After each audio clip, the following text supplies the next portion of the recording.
Hello दोस्तों, जय हिंद। स्वागत है आप सभी का एक बार फिर से आपके अपने यूट्यूब चैनल रानी लक्ष्मीबाई क्लासेस में। साथियों, अगर आप लोग चैनल पर नए हों तो प्लीज़ चैनल को सब्सक्राइब करें, बेल आइकन प्रेस करें ताकि ऐसे ही क्लास का नोटिफिकेशन आपको सबसे पहले मिले। साथियों, आर्मी अग्निवीर परीक्षा एग्जाम 2023, साथियों आर्मी की जो आपकी जीडी की परीक्षा है उसका आज मैं प्रैक्टिस सेट नंबर लेकर आया हूं 7।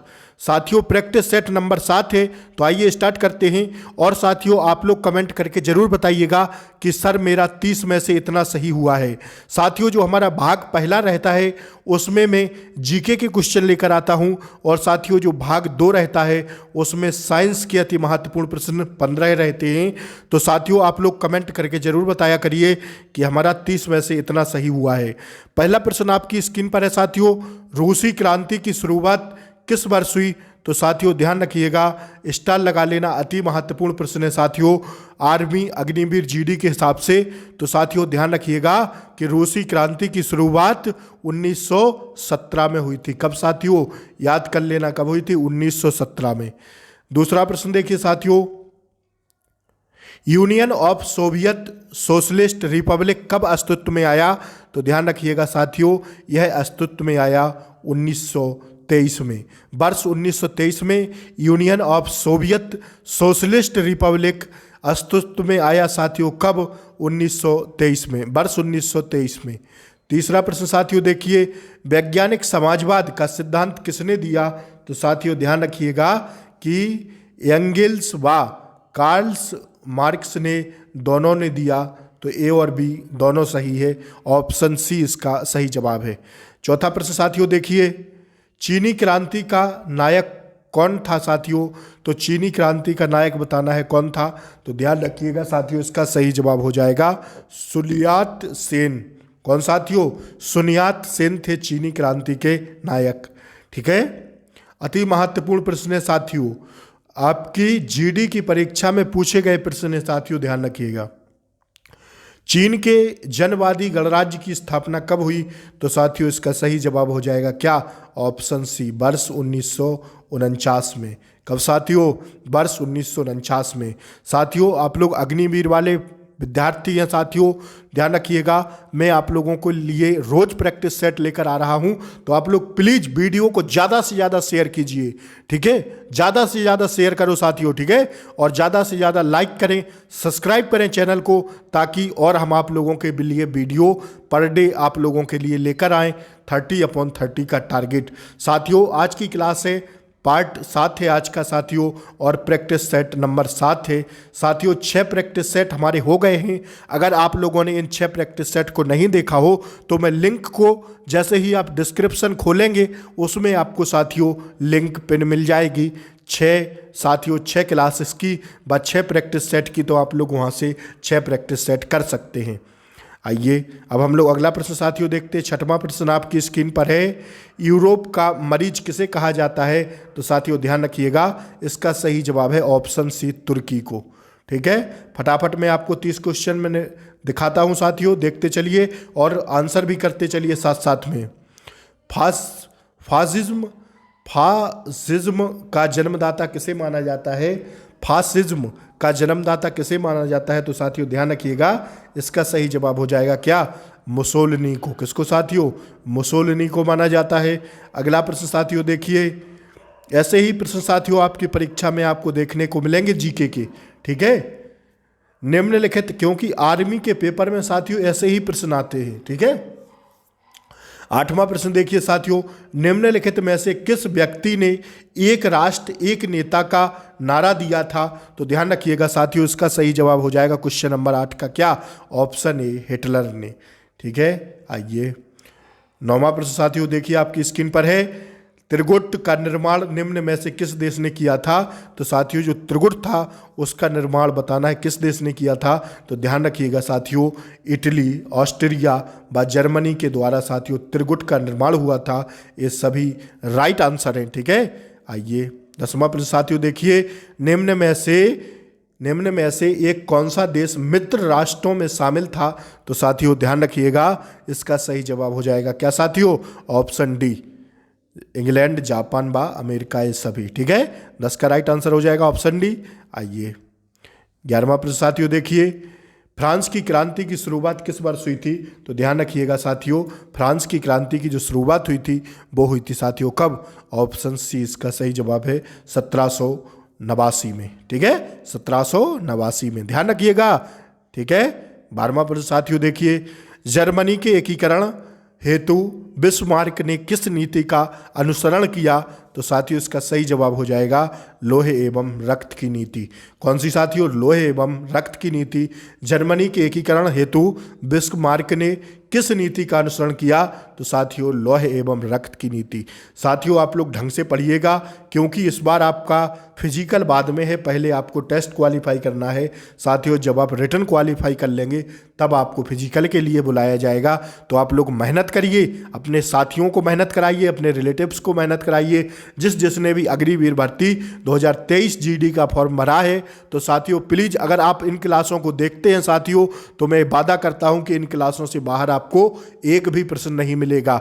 ठीक है, बस आप जैसे जैसे मैं आपको पर डे प्रैक्टिस सेट करा रहा हूं, तो आप की पॉइंट्स लिखा करिए, समझा करिए और साथियों ढंग से पढ़ा करिए, याद भी किया करिए, रट के रखा करिए साथियों। ठीक है, 13वां प्रश्न देखिए, किस वेद को भारतीय संगीत का मूल कहा जाता है? तो ध्यान रखिएगा साथियों, 4 वेद आपकी स्क्रीन पर लगे हैं, ढंग से पढ़िएगा। किस वेद को भारतीय संगीत का मूल कहा जाता है? तो साथियों ध्यान रखिएगा कि 13 का राइट आंसर हो जाएगा साथियों ऑप्शन डी, सामवेद को संगीत से रिलेटेड किया गया है। सामवेद को संगीत का मूल कहा जाता है। ठीक है, ध्यान रखिएगा। अगर आपसे पूछ ले सबसे बड़ा वेद कौन सा है, तो ऋग्वेद होता है, ध्यान रखिएगा इस पॉइंट को भी। आइए 14वां प्रश्न साथियों देखिए आपकी स्क्रीन पर है, महात्मा बुद्ध को किस स्थान पर महापरिनिर्वाण प्राप्त हुआ था? साथियों कई परीक्षाओं में प्रश्न पूछा गया है साथियों यह, इस पर आप लोग 5 स्टार लगा लेना साथियों कि महात्मा बुद्ध को किस स्थान पर महापरिनिर्वाण प्राप्त हुआ था। तो इसका सही जवाब हो जाएगा साथियों क्या? 14 का राइट आंसर हो जाएगा ऑप्शन डी, कुशीनगर में। ठीक है, ऑप्शन डी इसका सही जवाब है क्या? कुशीनगर। आइए 15वां प्रश्न आपकी स्क्रीन पर है, भगवान बुद्ध ने अपना पहला उपदेश कहाँ दिया था? तो साथियों ध्यान रखिएगा सारनाथ में। साथियों यहाँ हमारा भाग पहला समाप्त होता है। अब हम आपको ले चलते हैं साथियों भाग 2 की तरफ, जो हमारा साइंस का पोर्शन है। तो आइए देखिए, निम्नलिखित में से किस तत्व की कमी से घेंगा रोग हो जाता है? साथियों मैं वही प्रश्न लेकर आ रहा हूं सीधे, जो आपकी एग्जाम हॉल में आपसे पूछे जाएंगे। निम्नलिखित में से किस तत्व की कमी से घेंगा रोग होता है? तो साथियों ध्यान रखिएगा, आयोडीन की कमी से घेंगा रोग होता है साथियों। ठीक है, दूसरा प्रश्न साथियों देखिए साइंस के, आप लोग बताइएगा कि 15 में से कितने सही कर पाए आप लोग। पावर ट्रांसफार्मर की कार्यप्रणाली का सिद्धांत किस नियम पर आधारित है? तो साथियों किस नियम पर आधारित है? वह फैराडे के नियम पर आधारित है। ध्यान रखिएगा किस पर आधारित है? फैराडे के नियम पर आधारित है। तीसरा प्रश्न आपकी स्क्रीन पर, रडार सिस्टम में उपयोग की जाने वाली तरंगें किस प्रकार की तरंगों का उदाहरण है? तो साथियों इसका सही जवाब हो जाएगा किस प्रकार की तरंगों का उदाहरण है? साथियों सूक्ष्म तरंगों का उदाहरण है, ऑप्शन ए इसका सही जवाब है। चौथा प्रश्न साथियों आपकी स्क्रीन पर, एक उड़ते हुए चक्के की प्रति सेकंड घूर्णन किससे मापी जाती है? तो साथियों इसका सही जवाब हो जाएगा स्ट्रेबोस्कोप से। किससे साथियों? स्ट्रेबोस्कोप से मापी जाती है। पांचवा प्रश्न साथियों आपकी स्क्रीन पर देखिए, आप लोग हमसे पहले आंसर देने का प्रयास किया कीजिए। निम्न में से कौन प्लाजोमोडियम परजीवी का वाहक है? साथियों तो इसका सही जवाब हो जाएगा ऑप्शन ए, मच्छर। आइए छठा प्रश्न आपकी स्क्रीन पर, लोहे पर जंग लगना किस प्रकार की अभिक्रिया का उदाहरण है? तो साथियों ध्यान रखिएगा यह किस प्रकार की अभिक्रिया का उदाहरण है? साथियों रासायनिक अभिक्रिया का उदाहरण है। ठीक है, आइए सातवां प्रश्न साथियों आपकी स्क्रीन पर, पृथ्वी के घूर्णन की गति कितनी है? साथियों तो ध्यान रखिएगा कि पृथ्वी के जो घूर्णन की गति है वह है 28 किलोमीटर प्रति मिनट। ठीक है, आइए आठवां प्रश्न आपकी स्क्रीन पर, निम्न में से किस वैज्ञानिक ने विकासवाद के सिद्धांत का प्रतिपादन किया? तो साथियों इसका सही जवाब हो जाएगा 8 का राइट आंसर हो जाएगा साथियों ऑप्शन ए, डार्विन ने। आइए नौवां प्रश्न देखिए साथियों, चींटी के डंक में कौन सा अम्ल पाया जाता है? साथियों स्टार लगा लेना इस प्रश्न पर, छपेगा। क्या साथियों, लिख लेना, छपेगा। चींटी के डंक में कौन सा अम्ल पाया जाता है? तो इसका सही जवाब हो जाएगा ऑप्शन सी, मेथेनाइक अम्ल। कौन सा साथियों? मेथेनाइक अम्ल पाया जाता है। चींटी के डंक में कौन सा अम्ल पाया जाता है? तो इसका सही जवाब है साथियों, मेथेनाइक अम्ल। 10वां प्रश्न साथियों आपकी स्क्रीन पर है। अगर एक लोहे की छड़ में जंग लग जाए तो उसके भार में क्या परिवर्तन होता है साथियों? तो इसका सही जवाब हो जाएगा 10 का क्या, भार बढ़ जाएगा। ठीक है, आइए 11वां प्रश्न देखिए साथियों। किस यंत्र के द्वारा और सौर ऊर्जा को विद्युत ऊर्जा में रूपांतरित किया जाता है? तो साथियों इसका सही जवाब हो जाएगा फोटोवोल्टिक सेल के द्वारा।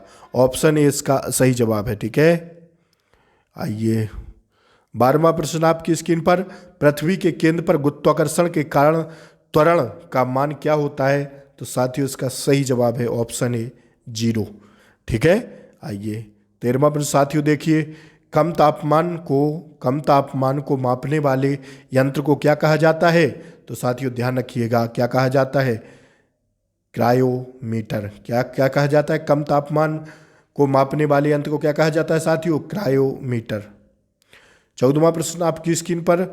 मनुष्य के सुनने की क्षमता कितनी होती है साथियों? अति महत्वपूर्ण प्रश्न है साथियों, कई एग्जाम में पूछा गया प्रश्न है। तो साथियों ध्यान रखिएगा, मनुष्य के सुनने की जो क्षमता होती है वो होती है कितनी साथियों? 20 हर्ट्ज से 20,000 हर्ट्ज तक। ठीक है, 20 HZ से 20,000 HZ तक लिख लेना साथियों, स्टार लगा लेना इस क्वेश्चन पर। ठीक है, आइए 15वां प्रश्न साथियों देखिए। यदि निर्वात में लोहा, कागज और पत्थर के टुकड़े को एक साथ गिराया जाता है तो कौन पृथ्वी की सतह को सबसे पहले स्पर्श करेगा? दोबारा क्वेश्चन पढ़िए साथियों। यदि निर्वात में लोहा, कागज और पत्थर के टुकड़े को एक साथ गिराया जाता है तो कौन पृथ्वी की सतह पर सबसे पहले स्पर्श करेगा? तो साथियों इसका सही जवाब हो जाएगा तीनों एक साथ, लोहा, कागज व पत्थर। तो इसका राइट आंसर है साथियों option D. Thanks for watching. Video अच्छी लगी हो तो लाइक, शेयर, सब्सक्राइब करें, कमेंट करें साथियों, बताएं स्कोर बताएं अपना, वीडियो को लाइक करें, दोस्तों के पास शेयर करें, जम के शेयर करिए साथियों। ठीक है, जय हिंद, जय भारत। मिलते हैं अगली वीडियो में, तब तक के लिए जय हिंद। कल मिलेंगे आपसे प्रैक्टिस सेट नंबर 8 के साथ। आज था प्रैक्टिस सेट नंबर 7। अगर आप लोगों ने 6 प्रैक्टिस सेट ना किए हों तो लिंक को मैं डिस्क्रिप्शन बॉक्स में पिन कर दूंगा, आप लोग वहां से देख सकते हैं। जय हिंद साथियों, वंदे मातरम।